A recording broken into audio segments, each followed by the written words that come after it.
नमस्कार विद्यार्थी मित्रांनो, डॉक्टर सुशील स्पॉटलाइट या आपल्या यूट्यूब चॅनलवर तुमचं सर्वांचं स्वागत आहे। या लेक्चरमध्ये आपण भारतीय राज्यघटनेतल्या महत्त्वाच्या घटना दुरुस्त्या बघणार आहोत। याआधी ऑलरेडी या सिरीजचे आपले 4 लेक्चर झालेले आहेत।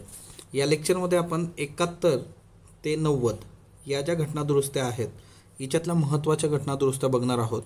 तत्पूर्वी डॉक्टर सुशील स्पॉटलाइटला टेलिग्रामवर फॉलो करण्यासाठी डिस्क्रिप्शनमधली लिंक तुम्ही वापरू शकता। फेसबुकवरही आपला ग्रुप आहे, तिथेही फॉलो करू शकता। तर बघूयात महत्त्वाच्या घटना दुरुस्त्या। पहिली घटना दुरुस्ती आपली जी आहे ती 71वी घटना दुरुस्ती आहे आणि 1992 मध्ये ती झाली होती।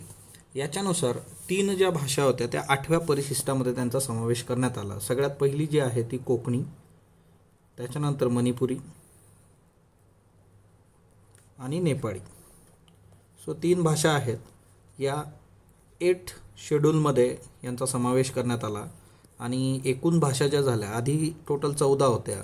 मग एक घटना दुरुस्ती आपण बघितली होती जिच्यानी सिंधी भाषा ॲड झाली होती। ती घटना दुरुस्ती कुठली होती ती तुम्ही कमेंट बॉक्समध्ये सांगाल। प्लस आता 3 घटना दुरुस्त्या टोटल ज्या झाल्या त्या 18 भाषा या 8 शेड्यूलमध्ये आलेल्या आहेत, है ना। तर तुम्ही ही जी होती सिंधी भाषेवाली ती घटना दुरुस्ती मला सांगणार आहात। सो कोकणी, मणिपुरी आणि नेपाळी। बऱ्याचदा असं होऊ शकतं, तुम्ही जर नीट वाचलेलं नसेल तर नेपाळी भाषा कशी असं वाटू शकतं आपल्याला, कारण आपल्याकडेही मोठा जनसमुदाय आहे तो ही भाषा वापरतो, तर ते एक लक्षात ठेवा। त्याच्यानंतर 73वी घटना दुरुस्ती 1992। आता 73वी घटना दुरुस्ती जी आहे त्याचं फक्त बेसिक इथं आपण बघणार आहोत। 73वी घटना दुरुस्तीमुळे काय झालं ना की पंचायती राज सिस्टीम जी काही होती, ओके, पंचायत राज, या पंचायत राजला आपण एक कॉन्स्टिट्यूशनल स्टेटस दिलं।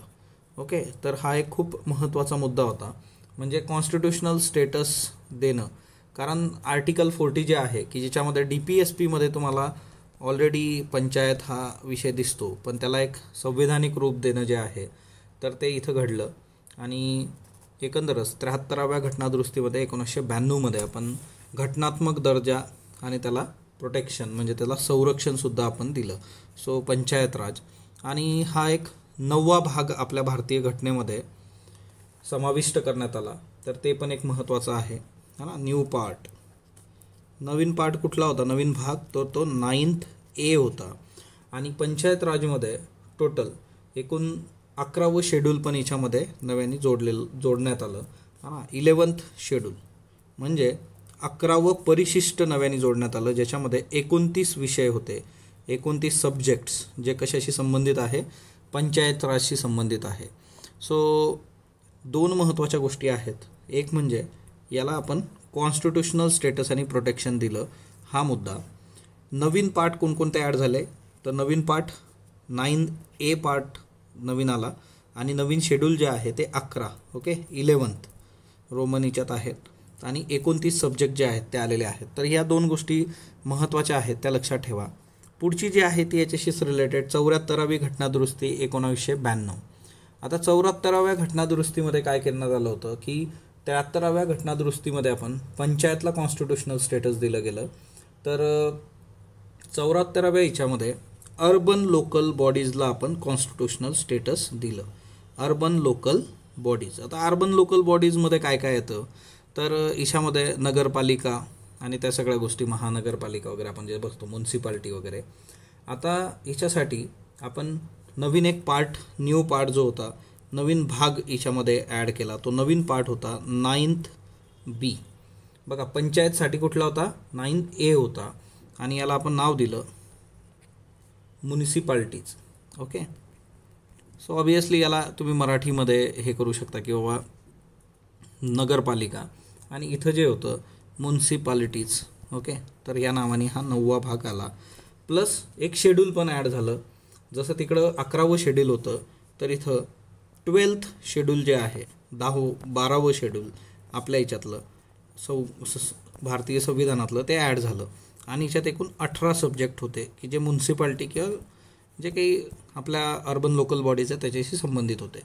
म्हणजे एकंदरीतच तुम्ही 73 आणि 74ला कम्पेअर करायचं म्हटलं तर 73मध्ये काय होतं, जो पार्ट आला होता तो काय होता, 9th A आला होता, इथं 9th B आहे आणि तिथं 11वं शेड्यूल ॲड झालं होतं, 11th शेड्यूल, इथं 12वं शेड्यूल ॲड झालं।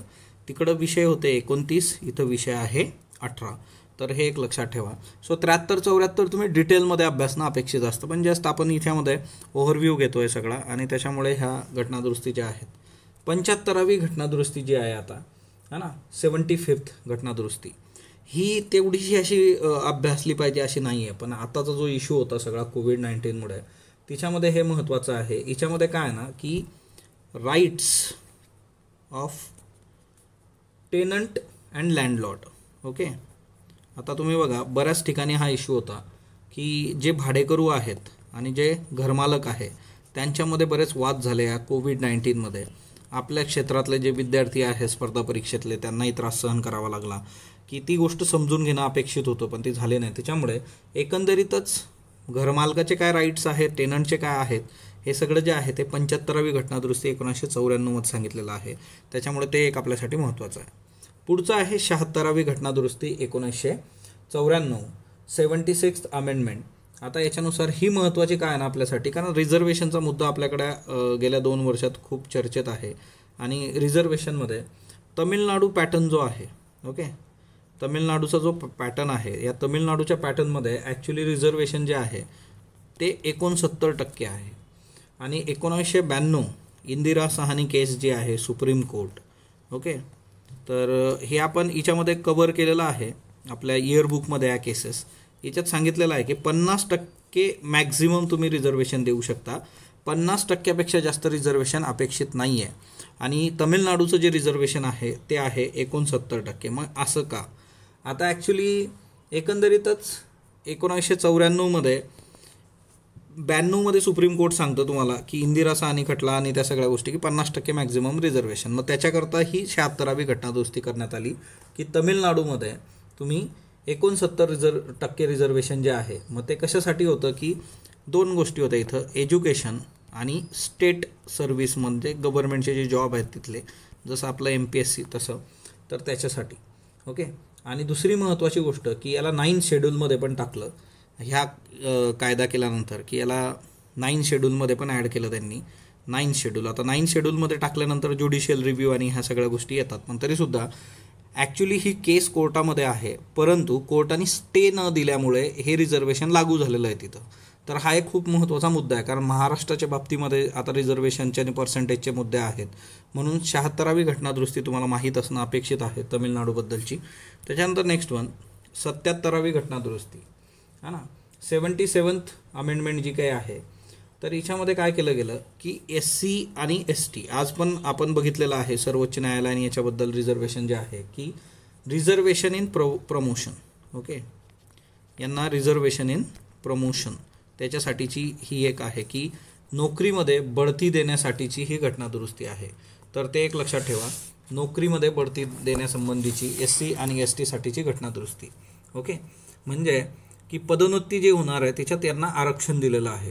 आणि दुसरी महत्त्वाची गोष्ट की सर्वोच्च न्यायालय जे होतं सुप्रीम कोर्टाने याच्या आधी निर्णय दिलेला होता की तुम्ही पदोन्नतीबद्दलचं आरक्षण जे आहे तसं तुम्ही देऊ शकत नाही अशा पद्धतीने. तर तो जो होता तो नलिफाय झाला. म्हणजे सुप्रीम कोर्टाचा जो आदेश आहे त्याला नलिफाय करण्यासाठी, किंवा तो आदेश जो होता है ना रिझर्वेशन इन प्रमोशनचा, तर तिच्या ह्या गोष्टी फेवरेबल नव्हत्या की तुम्ही SC STसाठी प्रमोशनमध्ये पदोन्नतीत जागा आरक्षित ठेवा. तर मग त्याच्याकरता सरळ घटनादुरुस्ती करण्यात आली आणि त्याच्यामुळे सुप्रीम कोर्टाचा जो आदेश होता तो बाजूला सरकला. 81वी घटनादुरुस्ती 2000. आता 81वी घटनादुरुस्ती जी आहे की हिच्यामध्ये काय होतं, हे पण थोडं रिझर्वेशन संबंधीचं आहे.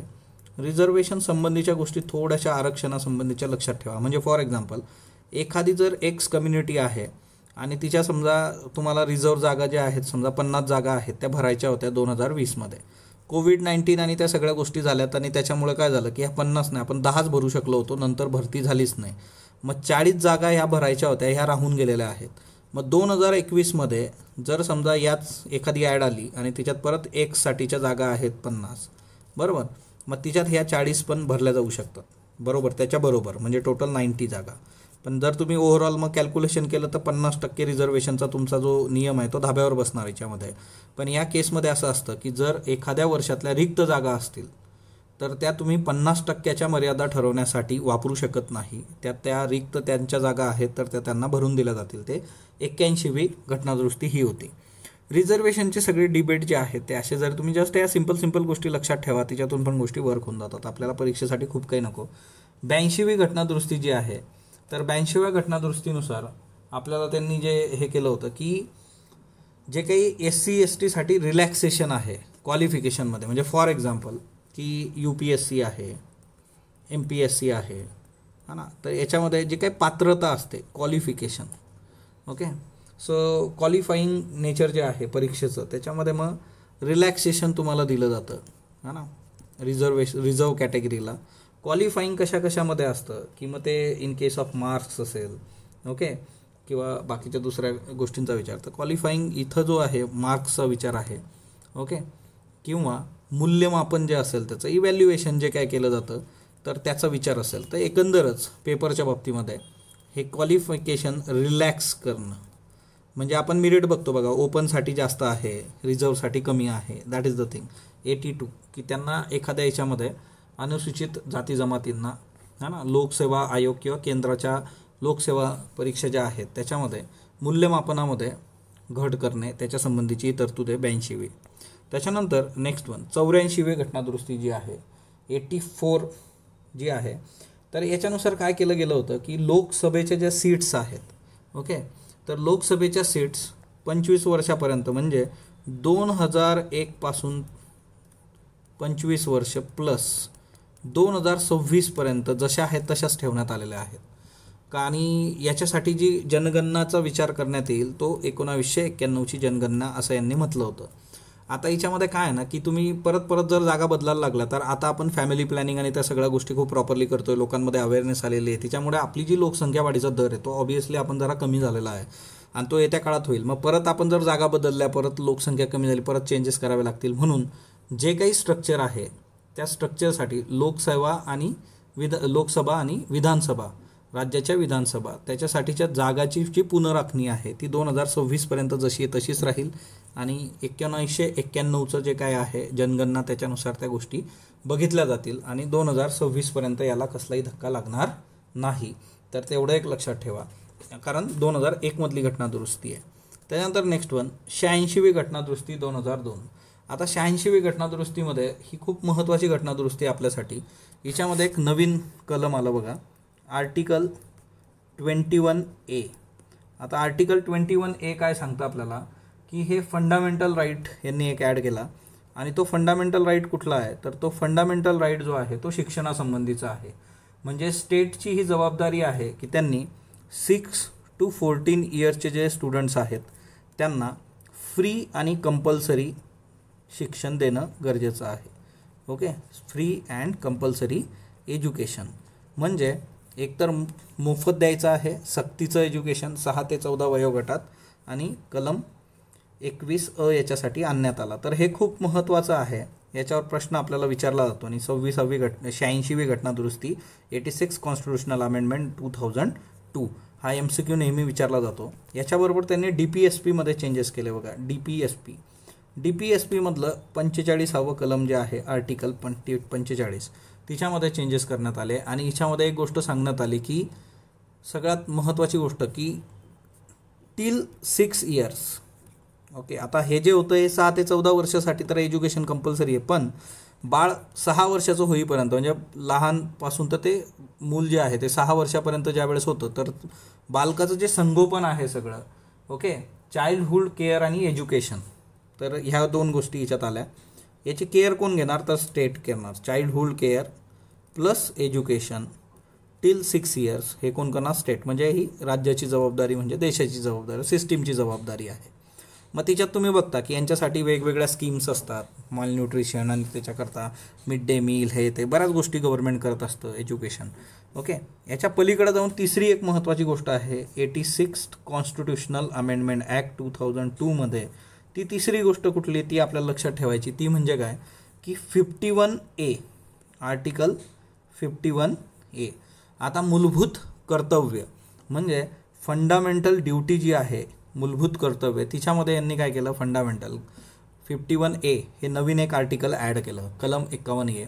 आणि याच्यामध्ये जे काही आईवडील आहेत, पॅरेंट्स, ओके, तर त्यांना 6 ते 14 वर्षाची त्यांची जी मुलं आहेत त्यांना शिक्षण देणं हे त्यांचं कर्तव्य आहे, किंवा education, opportunity for education. Okay, म्हणजे काय ना की एकंदर ही जी घटना दुरुस्ती आहे याच्यामुळे तिन्ही ठिकाणी बदल झाला. एक तर तुमची फंडामेंटल राईट्समध्ये चेंजेस झाले, कलम 21A आलं, आणि राज्याची जबाबदारी आहे की 6 ते 14 वयोगटातल्या विद्यार्थ्यांना त्यांनी फ्री अँड कंपल्सरी एज्युकेशन दिलं पाहिजे. DPSPमध्येही बदल झाला. 45वं जे कलम होतं तिच्यामध्ये शब्द बदलले गेलेत, आणि 6व्या वर्षापर्यंत चाइल्डहुड केअर आणि एज्युकेशन जे आहे तर ते सर्व स्टेट बघणार है ना. स्टेटची ती जबाबदारी आहे, म्हणजे गव्हर्नन्स करताना तुम्ही त्या गोष्टी लक्षात ठेवल्या पाहिजे. आणि फंडामेंटल ड्युटीमध्येही एक गोष्ट ॲड झाली, कलम 51A, ज्याच्यामुळे पॅरेंट्सची जबाबदारी होती की 6 ते 14 वयोगटातल्या तुमच्या पाल्यांना तुम्ही शिक्षणाची संधी उपलब्ध करून दिली पाहिजे. तर हे खूप महत्त्वाचं कलम आहे, याच्यावर प्रश्न रेग्युलरली विचारले जातात. 87वी घटना दुरुस्ती 2003. आता 87th जी आहे हिच्यामध्ये काय करण्यात आलं की आधी 1991चा सेन्सस धरला जाणार होता लोकसभा आणि स्टेट लेजिस्लेटिव्ह असेंब्लीच्या मेंबरच्या जागांसाठी, तर त्याच्या जागी 2001 करून दिलं. ओके, तर ही एक बाब लक्षात ठेवा. 2003मध्ये मग 2001ची जी सेन्सस आहे त्याचा विचार, म्हणजे एक गोष्ट लक्षात ठेवा की ह्या लोकसभाच्या आणि त्या सगळ्या ज्या जागा असतात तर त्यांचा ज्या वेळेस विचार केला जातो तर तिच्यामध्ये एक गोष्ट लक्षात ठेवायची की जी मागची म्हणजे रिसेंट सेन्सस असणार आहे आपली, त्या रिसेंट सेन्ससचा विचार तिच्यामध्ये केला जातो. तर तेवढं एक लक्षात ठेवा. ओके, मग 91 आपण बघितलं थोड्या वेळापूर्वी, मग नंतरच्या काळात 2003 मध्ये त्यांनी तिथं 2001 आणलं. 88वी घटना दुरुस्ती 2003. आता 88वी घटना दुरुस्ती कशासाठी आहे तर हे खूप महत्त्वाचं आहे. It is about service tax, सेवा कर, सर्व्हिस टॅक्स. याच्यासाठीचं आर्टिकल पण लक्षात ठेवा, खूप महत्त्वाचं आहे, 268. तर सर्व्हिस टॅक्स कोण लावू शकतं? सेंट्रल गव्हर्नमेंट लावू शकते है ना. सर्व्हिस टॅक्स लेविड बाय है ना सेंट्रल गव्हर्नमेंट, तर लावणार सेंट्रल गव्हर्नमेंट सर्व्हिस टॅक्सेस जे काही आहे. आणि दुसरी महत्त्वाची गोष्ट जी आहे की जो कर जमा केला जाईल तो केंद्र आणि राज्यांमध्ये विभागला जाईल. ओके, म्हणजे सर्व्हिस टॅक्स जो आहे तो डिस्ट्रीब्यूट होणार सेंट्रल गव्हर्नमेंट ॲज वेल ॲज स्टेट गव्हर्नमेंटमध्ये. तर ही एक गोष्ट लक्षात ठेवा. आणि दुसरी महत्त्वाची गोष्ट जी आहे की एकंदरीतच नंतरच्या याच्यामध्ये तुम्ही जर विचार केला या सर्व गोष्टींचा, 101वी घटना दुरुस्ती अधिनियममध्ये मग ही गोष्ट काढून टाकण्याचा पण विचार आहे, आर्टिकल 368A. पण एवढं लक्षात ठेवा, सर्व्हिस टॅक्स आणि त्या सगळ्या गोष्टी आहेत तर त्या एक लक्षात ठेवा. सर्व्हिस टॅक्सेस केंद्र लावू शकतं आणि जे कलेक्शन आहे ते बोर्ड स्टेट आणि सेंटरमध्ये ॲप्रोप्रिएट केलं जातं. त्याच्यानंतर नेक्स्ट वन 89वी घटना दुरुस्ती, ही खूप खूप महत्त्वाची आहे. 89व्या घटना दुरुस्तीमध्ये काय झालं की जे national commission for schedule caste आणि national commission for schedule tribes वेगवेगळे करण्यात आले. तर हे खूप महत्त्वाचं होतं. National commission for schedule caste आणि national commission for schedule tribes हे 89व्या घटना दुरुस्तीने 2003मध्ये वेगवेगळे झालेत. आणि दुसरी महत्त्वाची बाब जी होती की म्हणजे हे या सर्व याच्यात यांची जी अपॉइंटमेंट आणि त्या सगळ्या गोष्टी होतात की अध्यक्ष, उपाध्यक्ष आणि 3 सदस्य, म्हणजे दोघांचा जर विचार केला तर टोटल 5 मेंबरची बॉडी. अपॉइंटमेंट कोण करणार यांची तर प्रेसिडेंट करणार. सो जे काही राष्ट्रीय आयोग आहे अनुसूचित जातींसाठी, अनुसूचित जमातींसाठी तो वेगवेगळा झाला. याच्यासाठीचं जे कलम आहे ते आर्टिकल 338 आणि याच्यासाठीचं जे कलम आहे article 338A. Schedule tribes, schedule caste 338A. तर हे इथं लक्षात ठेवा. आणि हे खूप महत्त्वाची घटना दुरुस्ती, याच्यावर पण बऱ्याचदा MCQ विचारला जातो आणि ही खूप महत्त्वाची घटना दुरुस्ती 89वी. त्याच्यानंतर ही 70 ते 90 मधल्या ह्या महत्त्वाच्या घटना दुरुस्ती होत्या. आता याच्यानंतरचं एक शेवटचं लेक्चर आपलं राहील ज्याच्यात सर्व आपण कव्हर करू. सो स्पॉटलाईट बरोबर जोडलेलं राहा. स्पॉटलाईटला लाईक करा, शेअर करा अँड सबस्क्राईब करा. धन्यवाद विद्यार्थी मित्रांनो.